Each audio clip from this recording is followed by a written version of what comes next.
नमस्कार। आइए सबसे पहले बात करता हूं आपकी कनिष्ठ उंगली के बारे में। कनिष्ठ उंगली ज्ञान के स्तर को बताने वाली उंगली होती है। इसकी लंबाई, इसका सूर्य की उंगली के साथ चलना, बुद्धि की कोई कमी नहीं, भाषा शैली की कोई कमी नहीं, व्यवहारिता में कोई जल्दबाजी नहीं, अपने काम के प्रति पूरी एकाग्रता और साथ ही साथ ऊंची सोच के साथ रहने वाले व्यक्ति की ये उंगली कनिष्ठ उंगली मेरे सामने है। यहाँ सूर्य की उंगली की बात करता हूँ। सूर्य की उंगली यश मान सम्मान की उंगली है और कुल मिलाकर के इसकी लंबाई बृहस्पति की उंगली के बराबर भी है। आपके जीवन का बहुत सारा एक समान समय रहा होगा, यानी कि उसमें कोई बहुत ज़्यादा तरक्की नहीं, बहुत ज़्यादा एक तरह से उन्नति या अवनति नहीं।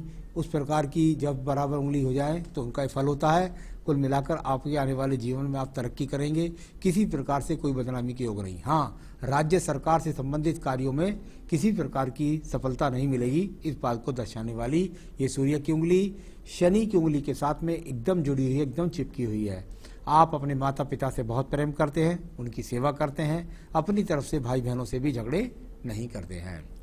शनि की उंगली की बात कर लेता हूँ। शनि की उंगली थोड़ा सा बॉल होकर के चली है और इस पर कोई इस प्रकार के ज़्यादा संकेत नहीं है जिससे मैं ये कह सकूं कि आपके धन की स्थिति बहुत ज़्यादा मजबूत है।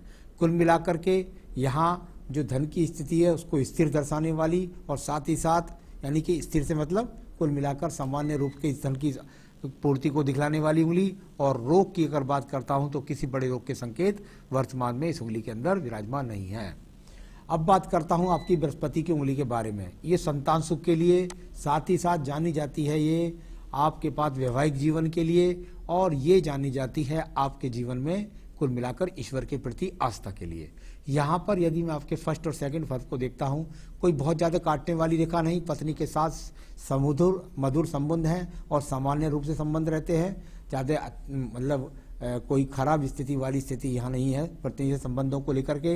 बृहस्पति का पर्व पर जब इस प्रकार का काला तिल होता है तो उसकी 3 बातें मानी जाती हैं। नंबर 1, संतान का देर से होना, कभी कभी संतान में पुत्र का देर से होना, और कुल मिलाकर कभी कभी विवाह में देरी होना और या लेट विवाह होना, और साथ ही साथ ऐसा कह सकते हैं कि व्यक्ति को पूजा पाठ के लिए अपने पास समय नहीं मिलता है।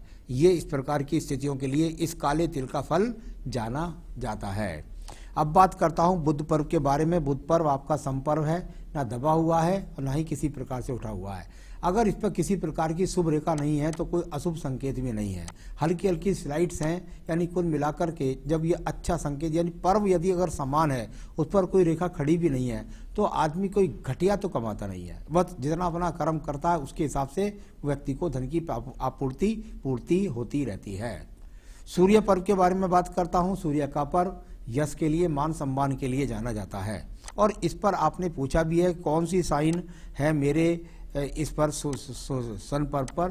देखिए, सन पर्व पर जो रेखाएं हैं ये वो रेखाएं हैं कि ऐसा व्यक्ति अगर राज्य सरकार की नौकरी के लिए प्रयास करे तो संविदा की जॉब मिल करके रह जाए, या उसको राज्य सरकार के ओहदे जो मिलते हैं वो छोटे मिलते हैं, इस प्रकार से कह सकते हैं।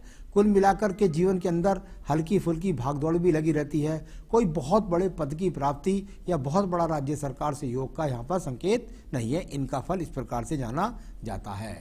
अब बात करता हूँ आपके शनि पर्व के बारे में। शनि का पर्व धन के अच्छी स्थिति के लिए भाग्य रेखाएं होनी चाहिए। यहाँ पर भाग्य रेखाएं आपके दोनों ही हाथ के अंदर नहीं है, यानी ये जो रेखा हल्की हल्की है ये वो रेखा है जिनको मैं सिर्फ अभी इनको भाग्य रेखा नहीं कह सकता जब तक ये ऊर्जित होने की तरफ जा रही हैं। यानी ये आगे आने वाले समय में गहरी बनेंगी और इनका फल मिलेगा आपको अच्छे धन के रूप में। जब तक ये रेखाएं गहरी नहीं बनती हैं, जब तक आपका भाग्य साथ नहीं दे रहा, आपका कर्म साथ दे रहा है, कुल मिलाकर के आपका सामान्य रूप से जीवन व्यतीत हो रहा है। अब बात करता हूँ बृहस्पति के पर्व के बारे में। संतान सुख के लिए, साथ ही साथ नौकरी से अच्छे लाभ पाने के लिए, अच्छी गाड़ी लग्जरियस जीवन होने के लिए इस पर्व को देखा जाता है। इसमें एक छोटी सी खड़ी रेखा है, यानी कुल मिलाकर व्यक्ति के पास पैतृक संपत्ति का सहयोग दिखाने वाली या कुल मिलाकर अपना घर बनाने वाली ये रेखा के रूप में जानी जाती है। कुल मिलाकर पत्नी का, संतान का सुख सहयोग मिलेगा। आइए आपकी बात करता हूँ हृदय रेखा के बारे में। हृदय रेखा बहुत ही यहाँ पर सुंदर स्वरूप के साथ में आपकी हृदय रेखा है। जब इस प्रकार की हृदय रेखा हो और शनि पर्व के नीचे खत्म हो जाए तो ये बात भी हो सकती है कि व्यक्ति थोड़ा बहुत तंत्र मंत्र में भी विश्वास कर लेता है। तो इस प्रकार से मन की यहाँ तक बात है, मन में कोई बहुत ज़्यादा छिपाकर बात नहीं रख पाता और कुल मिलाकर हृदय से संबंधित किसी भी प्रकार का रोग नहीं है। पत्नी के साथ संबंध सामान्य रूप से ठीक है। अब मैं बात करता हूँ आपके मंगल पर्व, कर्म पर्व के बारे में। मंगल से एक रेखा निकल कर गई, उससे भी बहुत सारी खड़ी हुई रेखाएं, यानी कि जमीन से, जायदाद से, और अगर बदरपुर, रोडी, सीमेंट, यानी कुल मिलाकर मैकेनिकल, टेक्निकल, ये सब चीज़ों से लाभ बनने वाली रेखाएं कर्म रेखा के रूप में आपके हाथ है। यानी व्यक्ति कुल मिलाकर कर्म करता है और उसका लाभ प्राप्त करता है। अब बात करता हूं मैं बुद्धि रेखा के बारे में। बुद्धि रेखा बहुत ही संतुलन के साथ आपकी बुद्धि रेखा गई और जाकर लगभग यहाँ बुध पर्व के नीचे रुक गई, और ये आगे भी रेखा बढ़ेगी जितना, तो दूर दूर से संपर्क बन करके आपका ज़्यादा आपके कार्य से आपको लाभ मिलेगा। कुल मिलाकर के अगर मैं देखता हूं तो ये बहुत बैलेंस वाली बुद्धि रेखा है। ये बहुत बैलेंस वाली बुद्धि रेखा होती है। व्यक्ति बुद्धिमान भी होता है, साथ ही साथ बहादुर भी होता है, मन में किसी प्रकार से ज़्यादा घबराता नहीं है और कर्मठ तरीके से अपना काम करता है और जीवन में अपनी समस्याओं को सॉल्व कर लेता है। द्वितीय मंगल पर्वत पर देखता हूं तो बहुत सपाट संपर्व, यानी कि अगर आपको झगड़ा मुकदमा हो जाए तो उसमें विजय प्राप्त करें, यदि आप जमीन जायदाद से संबंधित काम करें तो उसमें लाभ मिले। तो मंगल के कार्यों से लाभ लेने वाली ये बहुत अच्छा पर्वत आपका दिखाई पड़ता है। यहाँ पर बात करता हूँ चंद्र पर्वत के बारे में। चंद्र का पर्वत यानी मानसिक स्थिति के लिए जाना जाता है। किसी भी प्रकार के डिप्रेशन का योग नहीं, किसी भी प्रकार से माता से कोई बहुत बड़ा योग लाभ का योग नहीं, किसी भी प्रकार से यदि देखूं तो कहीं गहरे पानी में जाने से डर लगता नहीं है व्यक्ति को, और पानी पीने का बहुत शौकीन होता है। तो ये कुल मिलाकर चंद्र पर्वत आपका बहुत सहयोगात्मक रूप में आपके साथ में है। तो ये अपने आप में चंद्र पर्वत पे, जहाँ कोई विदेश यात्रा रेखा नहीं है, अभी कोई बहुत बड़ी यात्रा रेखा यहाँ पर नहीं है, तो यहाँ विदेश यात्रा भी नहीं है।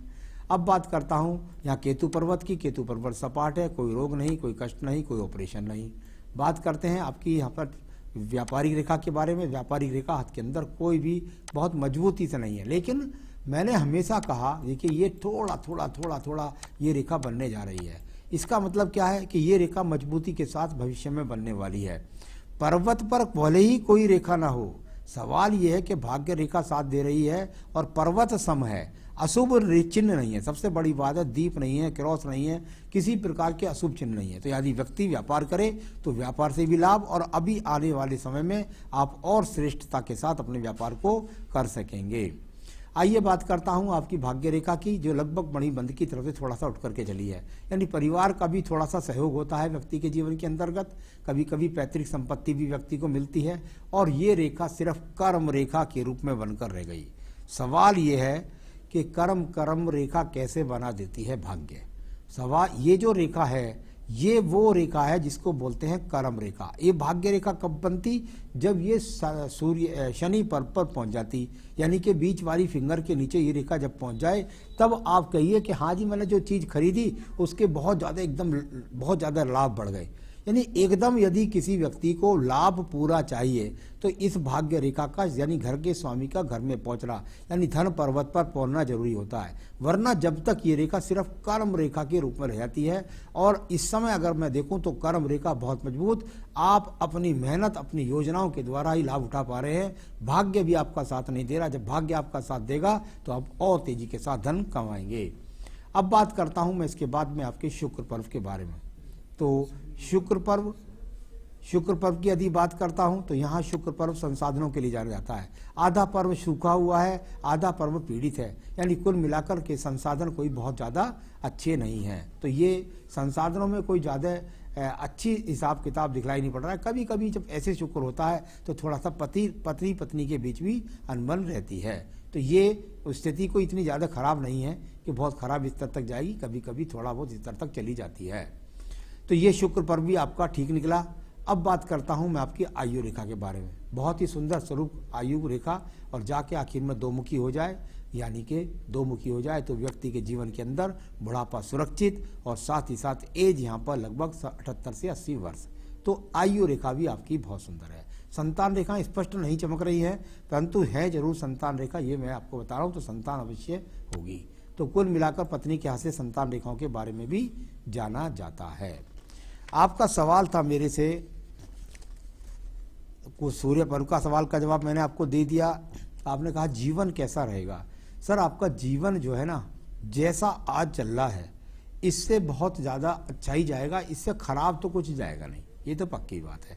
क्योंकि यहाँ कर्म रेखा बहुत मजबूती के साथ प्रदान है और आप मेहनत का इंसान है, अपने काम में लगे रहते हैं। आपने कहा मेरी अंगूर की खेती है, क्या मैं कोई दूसरा बिजनेस कर सकता हूँ? बिल्कुल, आप बिल्कुल खेती से संबंधित दूसरे बिजनेस कर सकते हैं। कृपया करके दूसरे किसी बिजनेस में आप आजमाइश ना करें। अगर आप खेती में ही कोई प्रोडक्शन करते हैं तो बहुत अच्छा है। यदि उसके अलावा कोई दूसरा काम करना चाहते हैं तो मंगल का ही काम कर सकते हैं। जैसे आप कोई ज़मीन लेकर के बेच दें, कोई प्रॉपर्टी डीलिंग का काम कर लें, कोई बिल्डर्स का काम कर लें, कोई किसी तरीके का बदरपुर रोडी सीमेंट के सामान बेचें। इस तरह के कामों से ही आपको लाभ की प्राप्त होगी। तो ये कोई दूसरा काम ना करें, खेती बाड़ी के ज़्यादा काम करें। तो ये आगे भविष्य के बारे में पूछा आपने। बिल्कुल, जीवन आपका कर्म रेखा पर निर्धारित है, मेहनत करनी पड़ेगी आपको। ईश्वर की कृपा अभी आपके पास नहीं है, भाग्य रेखा नहीं, कर्म रेखा ही आपकी काम कर रही है और जीवन में आपकी तरक्की भी मिल करेगी, आप चिंता ना करें। नमस्कार। इससे पहले मैं बता दूं आपको उपाय। अगर आपको कोई रत्न पहनना है तो मेरे हिसाब से बनता है आपका फायर ओपल, क्योंकि मुझे शुक्र को ऊर्जित करना है और बृहस्पति को, और मैं चाहता हूँ यहाँ पर मेरे हिसाब से रत्न बनता है आपका फायर ओपल। आपको मिल जाए फायर ओपल तो ठीक है, नहीं मिले तो आप मुझसे संपर्क करें, मैं आपके स्थान तक बनवा कर पहुँचा सकता हूँ। तो फायर ओपल आपका रत्न बनता है। साथ ही बस पूजा में एक चीज़ जरूर जोड़ लीजिए, संकट नाशन गणेश स्रोत, संकट नाशन गणेश स्रोत पढ़े, साथ में पढ़ें बजरंग बाण, हनुमान चालीसा, मंगलवार का प्रसाद बांटें। आप जीवन में तरक्की करते रहेंगे। नमस्कार।